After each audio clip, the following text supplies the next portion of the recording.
Chilling tales for dark nights.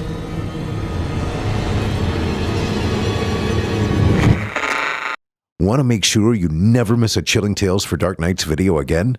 Be sure to subscribe and hit that bell to turn on notifications. In a logging camp in 1904, there resided a small group of hardy logging men. The men were ordinary. They were of low-income upbringing, either driven to logging by their family DNA, fathers and grandfathers, logging or pushed towards the vocation, due to the growth in logging in the northern Canadian region, and its reward of decent wages that would mostly be sent home to their various wives and children and parents. The camps were populated by hard workers, but also those that did not immerse well into general society. Primarily, the Yukon was occupied by various Athabascan tribes. In the north, in basins of Peel River and Porcupine River, there lived the Kutchin, or as they called themselves, Gwitchin. A certainty, of course with very little deniability, was that this was their land. In the late 1800s and turn of the century, the new immigrant inhabitants of the new nation of Canada decided that it was their God-given right to self-provision the land to exploit the natural wealth as they saw fit, and logging, fishing, hunting for meats and pelts were, in addition to general agriculture, were theirs to take, and with little resistance. Much of the local meat sources were hunted down to near extinction to ensure the dependence on the white man's sources and distribution. Of course, the indigenous of the region, including the aforementioned tribes, and in addition to the Inuit, were either provided some concessions that were far worth more in acceptance than the trouble experienced should they not accept. Of course, they were also provided some menial roles in the camps as cutters and cleaners. These jobs were soon sought after as they provided income and a connection to the new inhabitants that could possibly mean better employment, growth, and influence in this new world. Most, however, repudiated the land use by the new immigrants. Some were vocal, others were violent and were swiftly dealt with by the white men. Oftentimes, humiliated in violence in front of their kin to teach a lesson. One such tale of resistance was Amaruk. Amaruk represented a different situation. He was an Inuit boy in his late teens that was stolen away with more of his people by fishermen, taken from their home to sell to logging camps as workers and carried by boat, until an overland journey was necessary, and then by horse and travois. They were taken hundreds of miles from their villages in the north. Amaruk, along with 5 others, were purchased by the Yukon logging camp just outside of Whitehorse. There was no path home from there. There was no road that led to the glaciers of the Beaufort Sea. Amaruk was placed in a cabin on the outside perimeter of the camp with the other captured. James Mulligan, the camp captain, would have one of his Inuit cutters speak to them in their language of familiarity to explain that they would have a good life here as long as they worked hard and didn't cause trouble. Of course, there would be immediate resistance from Amaruk and his accompanying hostages. Amaruk had no hope of his rescue. He could run, but he would never see his family again. A tracker he may have been, but not this far inland. Amaruk was put to work immediately. He was placed with the loggers and made to rope up the ends of the logs for transporting with the high-wheel logging machines. He was given no clothes, and his furs were far too valuable for him to keep. One of the white men, Albert, took some pity on Amaruk and his fellow Inuit. Just enough to ensure that they were well trained and fed well enough, but not enough to risk his stature with the team. Albert's empathy for the indigenous and his dislike for their brutish treatment didn't go unnoticed, and during a night of drinks, he was beaten to death, in a fair fight situation as it was explained to the camp leader. Albert was trouble, and the lads of the camp had no rejection to violence for troublemakers. One afternoon before close of a working day, the sun was long past the horizon, and torches kept alight the workspace. Amaruk was fatigued and hungry, and gestured enough in motion towards his boss Leonard Smallwood if he could finish for the day. Amaruk, like the others, were fed half the portions of the other loggers and worked longer hours, usually meant to finish up moving the logs while the rest left for the camp to rest for the evening. Oftentimes required to walk back themselves with no horse wagon transport. This particular evening, Leonard told him to wait with clear hand-gestured instruction and with a hateful expression on his face, while he and a couple of other men tied up the last log, hooked it up to the chain. However, as Leonard did, Amaruk noticed that the chain had slipped near the end. Leonard clearly and lazily had not chained it tight enough, and it had slipped loose off the chain. Amaruk screamed, and the rest of the team, alerted by the scream, watched as the chain slipped loose and the log rolled down the side of a steep hill and into one of the loggers at full speed. Jack McKinney was killed almost instantly as this 1-ton log flattened what could be flattened and pulverized the rest. Jack had no time to react. The blood was spread across the men nearby, and his innards were spread across the ground. The crunching of bone made Amaruk wince and feel sick. He dropped to his knees, shocked and saddened, but mostly nauseous. The team rushed in, and when the captain heard the racket, he pushed to the front to see old Jack, bloodied and crushed to a pulp. He took off his hat out of respect and laid it on his chest and demanded to know what happened. The logging team on the scene, led by Leonard, scanned the crowd through their gritted teeth and enraged eyes, pointed at Amaruk, and swore that Amaruk had protested all day about having to work and that he wanted to leave early, and when they wouldn't allow him, he purposely loosened the chain that eventually caused the death of old Jack McKinney. Amaruk understood nothing that was said, but it was clear in their faces and physical accusations that he was being accused for this horrific death. He screamed in protest, shaking his head, and begged Mulligan to listen to him, that he was not the cause of this. Then, all went black for Amaruk, as he was clubbed over the back of the head by a very willing Leonard Smallwood, and knocked unconscious, and dragged into camp by horse. Amaruk, amid screams from his own kinfolk in their native language, was dragged into one of the cabins and chained up. He awoke a couple of hours afterwards, hungrier and colder than before. He couldn't move. Only then did he realize that he had been restrained to a load-bearing 4x8 in the center of a dark cabin. He was confined, and he knew why, although he felt helpless that anyone would ever believe him. He couldn't communicate with them, and who would ever speak on his behalf anyway? He shuffled around in the chains, trying to wiggle free. He was wrapped to that upright quite tightly. Then the door opened. It was James Mulligan, the leader of the camp, the boss. He sat across from Amaruk and then spoke to him in clearly accusatory and angry terms that Amaruk didn't comprehend. It was an indictment. In this camp, as suspected across all camps of the land, a white man would have been punished and sent back to his work, or fired and shipped out.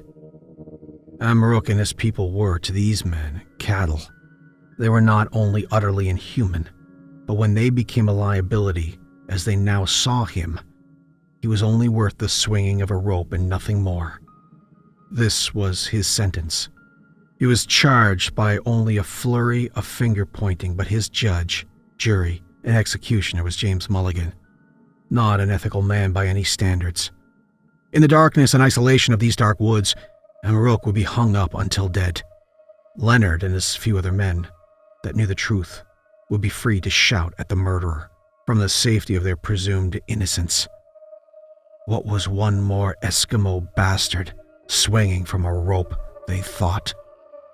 The following morning, the deed would be done and Amaruk would be carried by his kin into the forest and left for the wolves to finish. When Amaruk was certain of his fate, explained in as many physical genuflections in a most grim manner, nearly laughable to the white men, explaining that he would be executed the following morning, he kept silent and stoic. He didn't want to be there in the first place, and now the victim of injustice with the harshest sentence possible. These men were wicked. He would not give them the pleasure of being afraid or begging for his life. He was too proud. Death was only one phase of life for his people, not like these enslavers. They were evil and immoral in his mind, as perverse and black-hearted as any men alive. When he was left alone, no food wasted on him, tired, cold, and fatigued, he chanted. Amaruk no longer felt pity for himself, for his fate. He only then felt hatred, loathing, and begging for vengeance. He prayed to the Tariaksuq. The Tariaksuq were demons.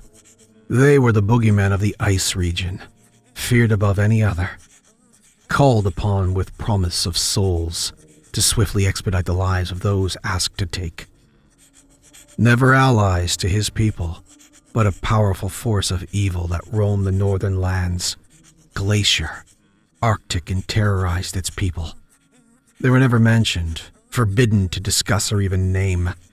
The Tariaksuq were ancient legends. They were also known as the Shadow People.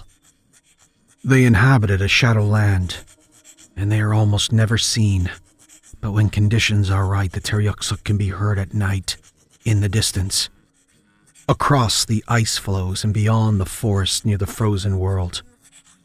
Amaruk's father had once sworn to his fellow fishermen he was once witness to one of these red-eyed demons, while out catching fish too late in the evening once, and while packing up the sled, he saw one staring from the tree line, eyes red and ablaze, glowing against the backdrop of the darkness.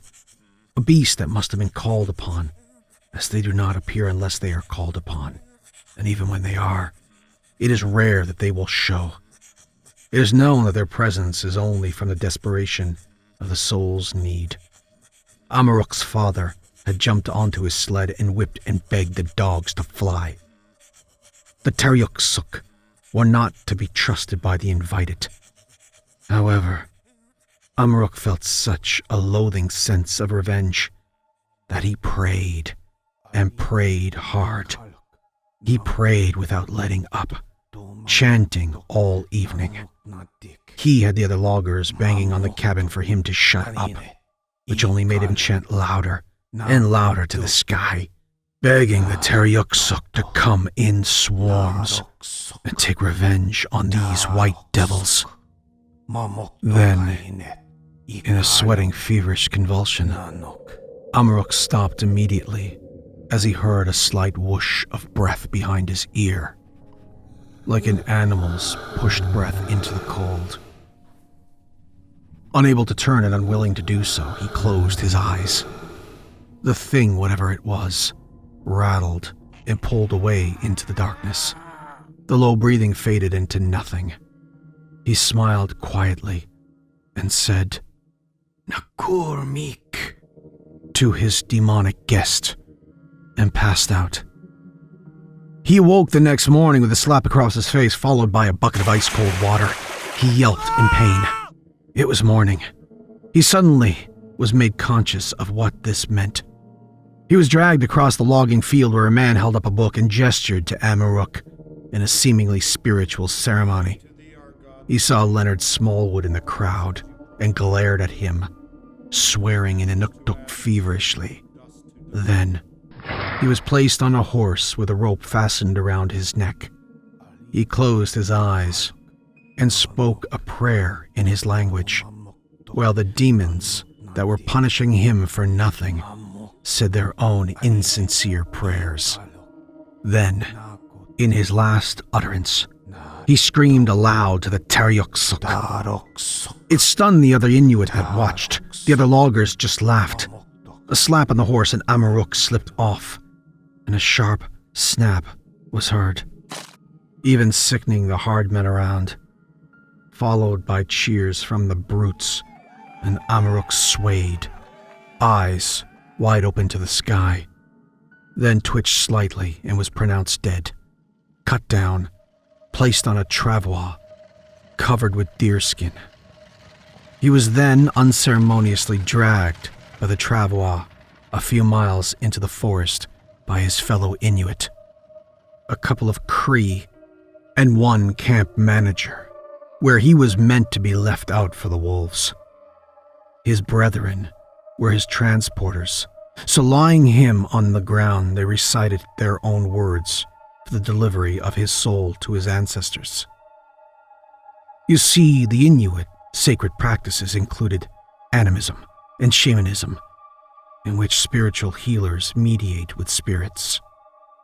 Amaruk was no healer, but powerful of soul, and felt a strong connection to the spirits before his death. Helpful spirits can be called upon in times of need, yet some are evil, monstrous, and responsible for bad hunts and broken tools. They were the boogeymen of ancient Inuit culture. They were the stories to keep children awake and shivering. They have been witnessed in certain conditions. Like Amaruk's father and others, some have testified. It was legend, but when ships from Britain were locked in the Northwest Passages and killed the seals and polar bears, the lifeblood of the Inuit, they were set upon by the Tariaksuq. The demons ravaged their remaining crew, and any left alive were paralyzed with fear. This was a story passed down for 5 or more decades from the Arctic peoples from village to village. The ships remain, it is said, wrecked upon the land still. It was never wise to summon the Tariaksuq. It was warned to never speak their name or entice them. Amaruk's loathing and desperation, regardless of consequence, took him over, and the Inuit and other natives in the camp began to feel the approaching presence of these spirits. It got stronger each day, and they were in tremendous fear. Some refused to work due to chills and nausea. 2 attempted to escape and were caught and beaten. One of Amaruk's friends took his own life. He knew what was coming. He knew that when they arrived, there would be no respite, regardless of spoken tongue or skin color. Amaruk selfishly had unlocked the gates of hell, and there was no closing of them until it was over. It was nearly 3 weeks later, after the violent dispatch of Amaruk, that the dread began. Denis Laporte, a young cook in the camp, was sweeping up the kitchen when he heard voices, mixed into the howl of the wind. He heard the pitch of the northern breeze that flows through the trees like a breath through a wind instrument. It sometimes portrayed a voice, but it was familiar, and they were aware that it was just a trick of nature. This, however, was not. This was clear chanting. Many voices chanting in a terrible tone. Low droning of words that he didn't understand. He ran out of the mess tent and towards his accommodation to sense-check himself with his cabin mates. He stopped dead outside of the cabin. He was breathless, heart beating fast. Staring into the tree line of blackness was the silhouette of a half-dozen dark figures. Unmistakable red glowing eyes. The chanting was coming from these things. He thought for a second that they were some of the locals dressed in ceremonial costumes. They had antlers and long, thin arms, long legs at least 7 feet tall each. This height brought the immediate understanding that these were not any residents of the camp that he knew of. They didn't move. They did, however, began to emit a shriek that was enough to immediately wake the rest of the camp. Shouting and swearing ensued, and young Denis ran off, watching that he was not being followed. He rushed into his cabin, slamming the door behind him. The rest were already awake, as the rest of the camp were. It was approximately 10 p.m., and the mornings being very early, most slept by 9 p.m. except the cooks and the cleaners such as Denis. He shouted to them that there were people in the camp. He told them that they were dressed up as animals, and he was not sure if they were human. They had horns. He pleaded for them to believe. The rest were confused enough by the shriek a moment ago that had woken them, but not confused enough to believe this rubbish spewed by an overworked teenager. "I'll show you," he said, pointing outside. They decided to entertain the hysterical boy and dressed quickly and followed him outside. Denny was clearly reluctant to exit the cabin but felt safe with the other three. A screeching wind immediately carried across them, bringing the same shriek from all directions. Then, Denny saw the horned demons flying towards them, on foot, moving faster than anything he knew, eyes glowing. His cabin mates all screamed. Denny closed his eyes as he felt the things moving past him. Air compressed, and his body tightened. He physically felt them move through him, and felt a tremendous pain. He opened his eyes and turned. His head was in tremendous pain as he turned to see his friends lying on the ground, disemboweled and headless.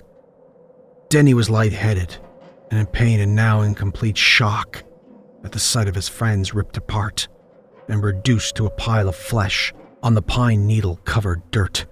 He gasped, but was unable to breathe. He looked down in time to see his intestines pour out of his gut and felt blood gushing from his neck as he lost consciousness, fell to the ground, into his own guts, while his head came away. Then, a tremendous screech flooded the woods, fields, lake, and camp. Men poured out of all of the cabins confused and shouting to one another. Holding shotguns, axes, and logging pikes, they poured into the camp center. They were confused to the sound that they hadn't heard anything like before. When they got the scream to come to the scene of the evisceration, they were overwhelmed, most puking, others weeping from disbelief. Mulligan needed to be tough and told them to pull it together. The indentured help, the First Nation people, were wisely locked into their cabins. They knew better. It was immediately blamed on the group of Inuit that were instantly rounded up and accused of being so enraged at the execution of one of their people. The white men were inflamed and bloodthirsty beyond any sense. They saw 4 of their men, their co-workers, their brothers, laying in heaps on the ground, and that was enough to drag out Kimik, Taktu, Panuk, and Ikyak to the front of the scene. Their hair was gripped and forced to view the mounds of ripped flesh on the ground. Mulligan, in teary rage, asked them who it was that committed such a foul act to the 4 men that were better than these dogs that he had rounded up. He screamed in rage at them repeatedly, winding himself up in the spirit of rage, not receiving any answers. Nor could they have provided any even if they spoke the language. Mulligan peered at the mess of blood and guts that was his team, fellow white men, and then back to spit screaming in the faces of the Inuit. "Who did it? Who did this?"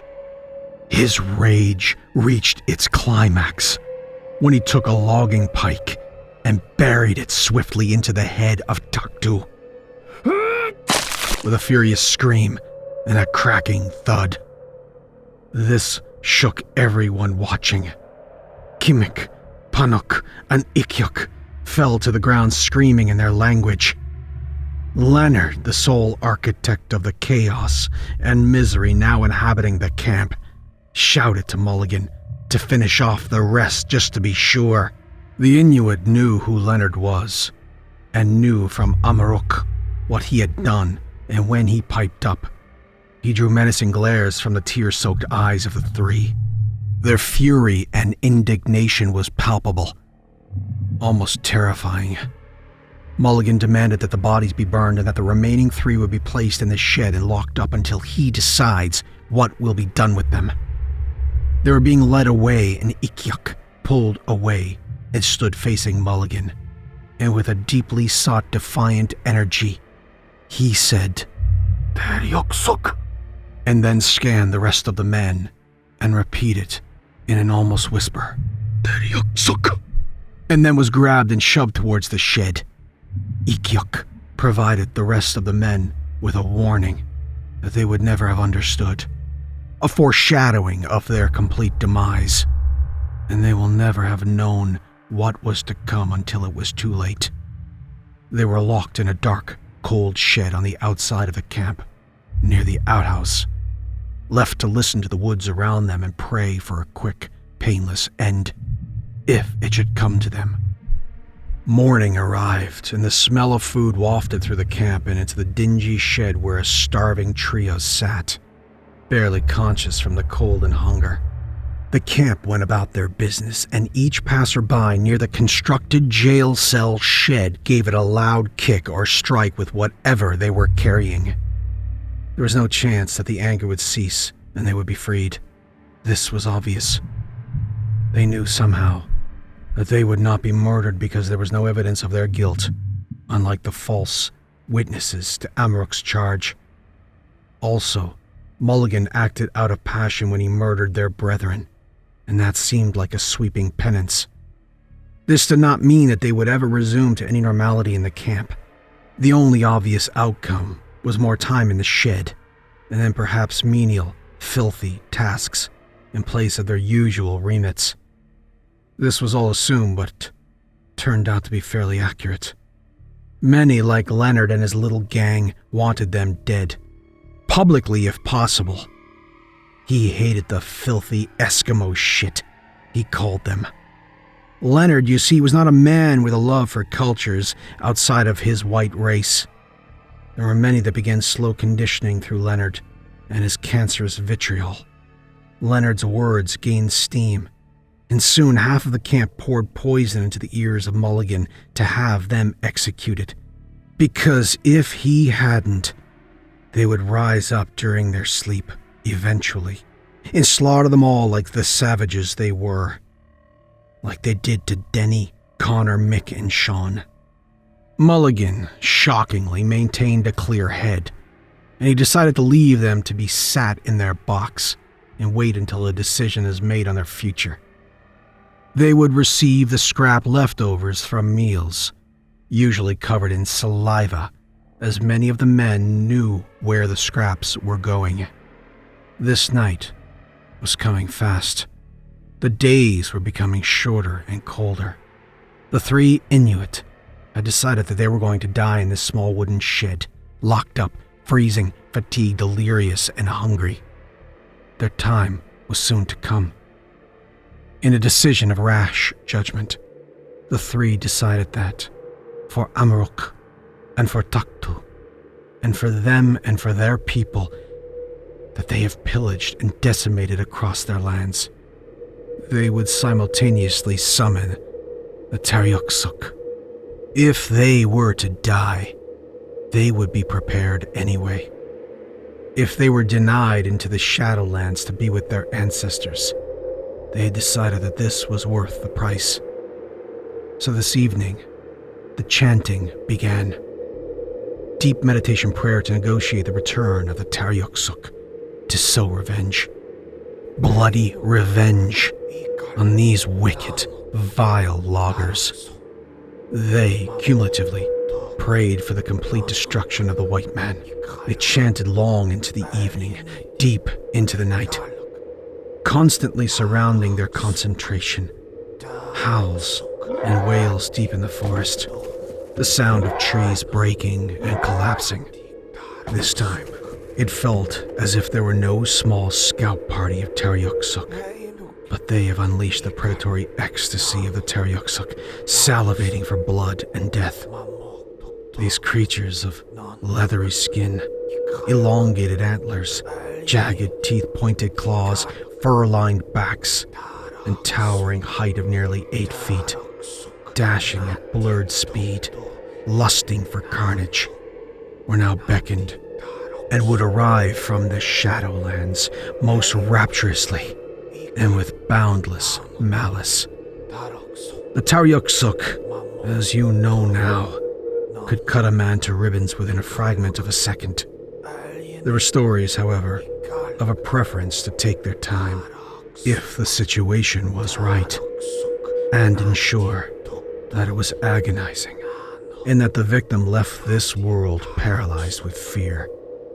Their presence was felt, and the feat that the three Inuit would normally possess throughout the entire evening was exchanged for a satisfying sense of impending vengeance. They were undoubtedly close now, arriving from the netherworld, and it was a matter of time, for the death would, hopefully, be swift and preferable to the hell they currently inhabited or could ever hope to exist in. They had sacrificed themselves, they had no doubt. It was what was needed to secure the screams and terror from their enemies, murderers of their people, persecutors that would never stop. They closed their eyes and continued to chant. The sun was peaking above the horizon, and they collapsed from fatigue. At least 12 hours of meditative chanting, and it nearly killed them. They passed out from delirium, cold, hunger, and exhaustion. They dreamt of a bad wind floating through the trees, across the lakes, meadows, rocky outcrops, and ice flows, howling, and then taking shape with great majestic antlers and bodies of giant hairy beasts, red eyes and terrible. These dreams lasted until the three did not dream any longer, nor did they awake. The tremendous energy took its toll, and the three Inuit men left this world on their own terms, but not without a parting gift for the lecherous, petty men that brought them and murdered their kin and extracted their souls. Davy Carmichael, the oldest of the loggers at 58, had used his one day off to leave the camp for some fishing. There were notable rivers nearby that carried rainbow trout, a favorite of the men. He packed up his day's equipment, including a roughshod fishing rod left to him by a departed fellow logger, and his bait, and made the 10-kilometer hike to the camp's favorite stream. He expected a haul of 20 or more trout to bring back to the camp.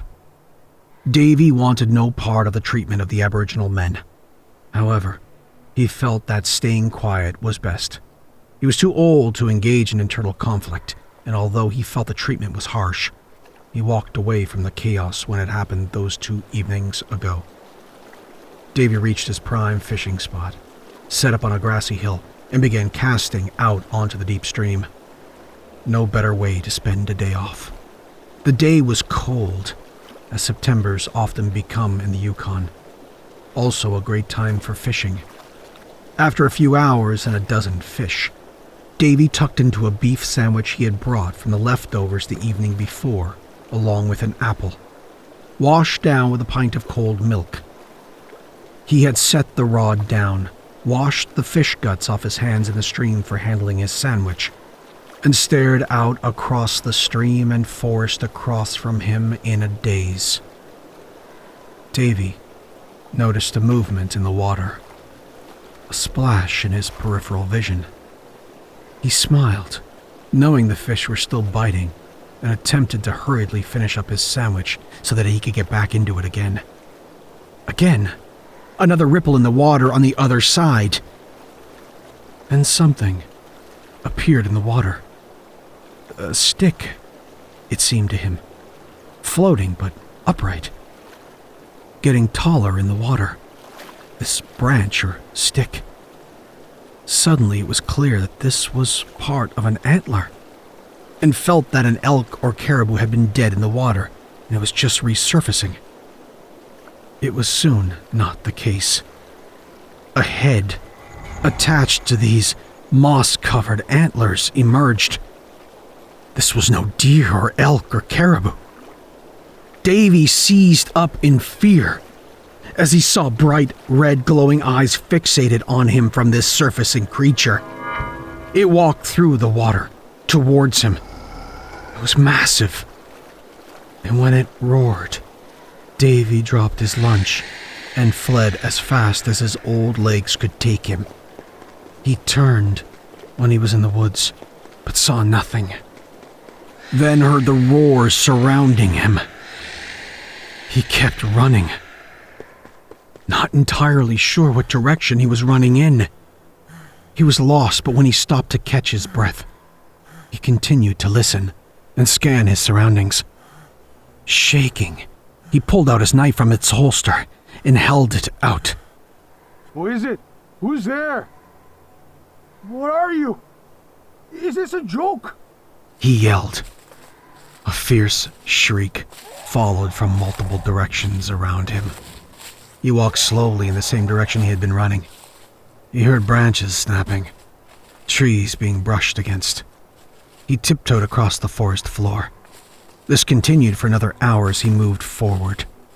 Sounds from behind him and then, occasionally ahead of him, in the distance. He then heard a growl from nearby and dropped down next to a fallen log and cowered, shaking. Maybe it was a forest animal, just a wolf or a bear stalking him. It didn't sound like either of those. And unless it was his imagination, the thing in the water was no bear or wolf. Something supernatural, he was sure. He immediately thought of Denny and his cabin mates, sliced up and left a mess of flesh in that camp. Davy heard, very distantly, the sound of logging machines. He felt some relief and began running in their direction. He was barely permitted to stand from his hiding spot when he was seized upon by a colossal, hairy beast with glowing red eyes. It had grabbed Davy's head with its massive claws and raised him up, eye level with the thing.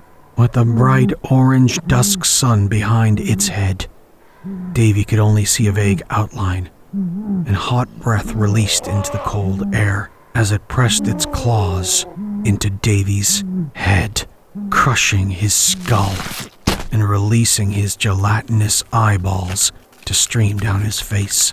He hadn't even had the chance to utter a sound other than a sharp exhale.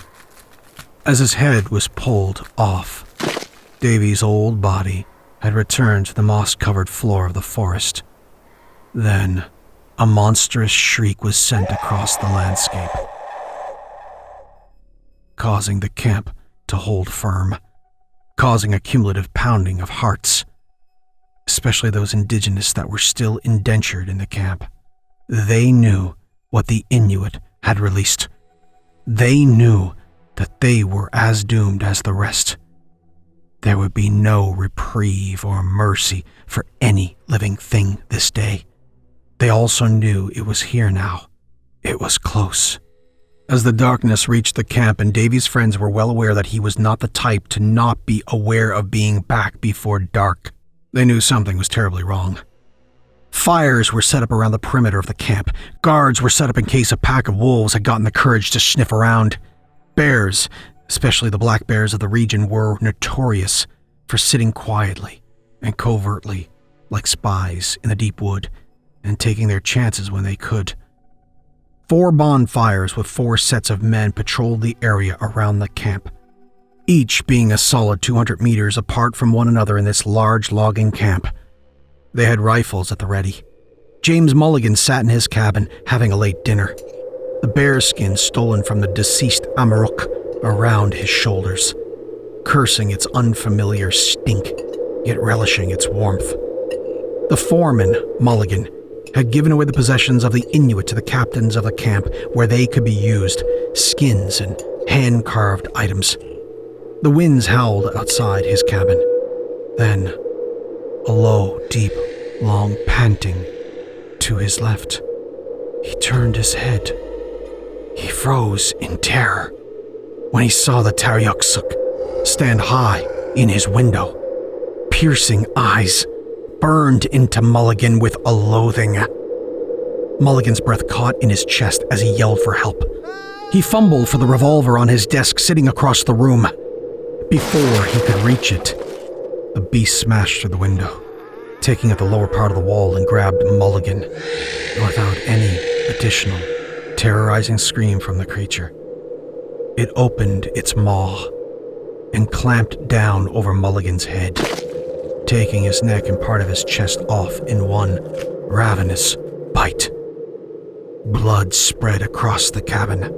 The animal swallowed and then raised its grotesque deer skull head, touching the ceiling of the cabin with its antlers and screeching for partial vengeance taken, and a warning that it and its fellow demons were now seeking out the remaining souls of the camp. Shots were fired from all sides of the camp. The unseen and quick Tariaksuq flew from shadow to shadow, ripping apart man after man until they left over a dozen bodies lying across the camp. Then, gone. The horses and dogs that didn't run were also destroyed. The men remained vigilant, and when they felt that the carnage had ended, they took care of their dead. One of the dead, Leonard Smallwood, was particularly savaged. His head had been ripped off and placed on a group of branches, while his body was flayed open, butterflied, and spread across the roof of his cabin, blood dripping down into and around the lodge. The camp was now shut down. There was no more work to be done. The company was now taken charge of by Ernie Bell from Vancouver. He had ordered all to pack whatever they had and be ready to march out and make their way to Whitehorse, which was a 2-day walk, and since their horses were now gone, they could carry very little and start out first thing in the morning. There were 26 men left. A few indigenous workers were made to carry the bulk of the supplies, and until morning, they were also made to keep watch while the rest slept. Sounds permeated the area around the camp all night. The sense was that these things were not gone. They were waiting. They were watching, stalking, and for some reason they didn't attack. Morning came. The moment that the sun was up, the dinner bell reserved for the mess hall dinner notice was used to wake the camp. They were ready, packed, and needed to walk, all of them, into the brush, through the trails, to make their way to Whitehorse. Through the thick trees, on a winding rocky path, the trip would be long and tiring. It was much colder this morning. They dressed as warmly as they could and in groups with rifles at the ready. They cautiously made their way along the trail, leaving behind the camp, the cabins, much of their belongings, valuable equipment, and many dead bodies. What couldn't be left behind were the vivid memories of the terror that occurred and the terror that they sincerely wished was behind them for good. The sounds of nature, birds, deer, insects surrounded them, and this was a warmly received respite from the alternative. They stopped to set up their tents in a clearing near a riverbank upon the first sign of sunset. They made the remaining indigenous fetch fresh water and firewood. Once dark, they set up the fire and roasted deer meat, corn, and potatoes, and with sips of whiskey to warm them, they were unusually quiet. It seemed very wrong to laugh and shout, as the good spirits were now over, after what had hunted and attacked them just one night before. What was probably not finished with them yet. They stayed quiet, always listening, intently surveying the darkness. Men on guard around the camp, others patrolling close by. Ernie, the proxy leader, had convinced them that they were now safe and that it would only be a day or two and they would be safe back in Whitehorse, and they would get reinforcements from the army, if they believed them, and to come back to avenge their mates. Ernie knew that this would never happen. If they were to say anything, the massacre would be placed at their feet, and they didn't want to hang for these murders. Nobody would ever believe them. Night was cold, and all turned in, leaving just 2 men to keep watch outside, sitting on chairs with their rifles near the burning embers of their campfire. Colin MacArthur ended up sleeping in his chair, and the other, Gordon MacDonald, the camp handyman, was a bit more brazen and stupidly more courageous than the others and cared nothing for this guard duty, or for keeping anyone safe for that matter. A fat, disgusting man. He was a bully and a glutton, often taking food that was not his. He believed that it was the other natives that invaded the camp and killed his fellow loggers.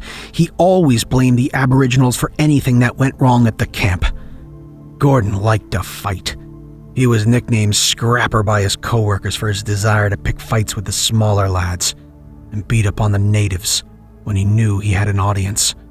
And if they wouldn't fight, he'd humiliate them with a light beating for a few chuckles from his sycophantic friends.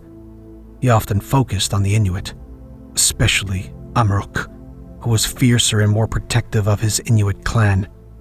Gordon had a deep hatred in him for the local tribes.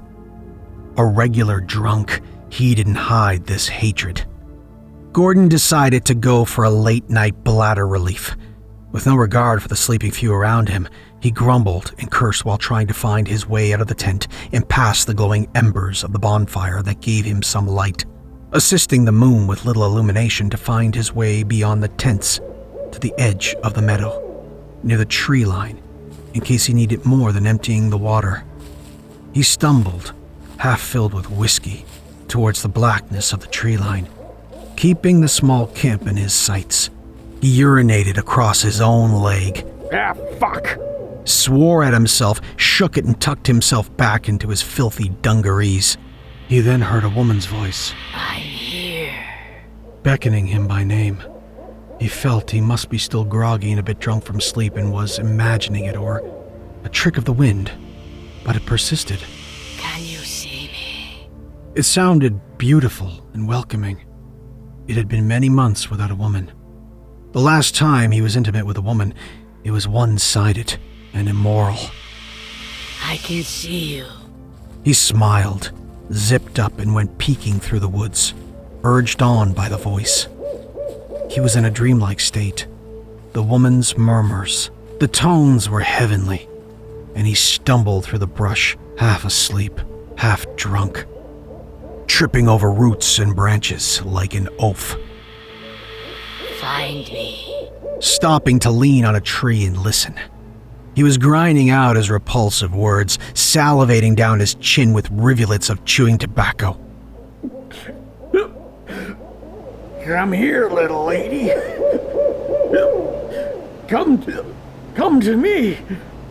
I'll give you what you want. He spattered in a rough, cheap, whiskey-worn voice. I'm here. He heard the feminine voice just behind the tree in front of him. He had no pure intentions towards this feminine voice. He felt wicked and continued to spew his raspy voice across the bush. Stop playing games and get over here. I'll show you what I do to little ladies. Then abruptly, the woman's song turned to a grotesque growl, and arms appeared to move from behind the tree, wrapping its long gray claws around the girth of the trunk, slowly revealing a massive head covered in antlers and long, deer-like snout, except with a face of rage, long fangs and red eyes. And without warning, as Gordon turned to run, it drove a long arm into his chest with a fleshy tearing. As it drew closer, and with his final breaths, he and it, the Tariaksuq, were inches away from each other's faces, and it panted a steamy breath out before it wrapped its claws around Gordon's neck, yanked him closer, and then the monster vacuumed out the essence from Gordon's near-dead body and dropped him silently to the forest floor as it walked over him, crushing his head with its foot as it proceeded to the camp. Behind the beast, more and more burning crimson eyes appeared, illuminating the pitch dark of the forest, and marched forward with the vengeful creature that dispatched Gordon. Sensing danger lurking closer and being less foolhardy, the natives of the camp ran silently from it while the loggers slept, taking one kayak and moving far down this place downstream towards anywhere but there. Deep into the wilderness, with no one to hear their screams, the loggers were set upon in the night and ravaged, dismembered, and torn apart one by one. None of the loggers escaped. When the Tariaksuq were finished their slaughter, they raised their heads and screeched into the night sky, and slowly lumbered back into the forest, fading into the black of night, not to be seen again. Not until they are, again, called upon.